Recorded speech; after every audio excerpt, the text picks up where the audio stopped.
Bienvenidos a nuestro canal. Para mí es un gusto enorme tenerte en este video. Espero que lo disfrutes mucho y puedas inspirarte con cada idea que hoy te traigo. Te presento más de 60 ideas de productos elaborados con madera.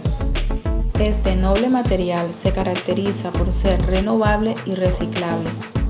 Es amigable con el medio ambiente. Es útil e ideal para realizar infinidad de proyectos. Su versatilidad y bajo costo lo convierte en un elemento súper importante para la fabricación de artesanías y manualidades en general. Estas las puedes hacer desde casa o con ayuda de un carpintero. La madera permite la elaboración de objetos decorativos y funcionales para el hogar, portarretratos, artículos para el jardín, recordatorios, centros de mesa para eventos y muchísimas más artesanías. Quedarás sorprendido con el mundo de posibilidades que tiene este especial material. Te invito a que me acompañes hasta el final de este video.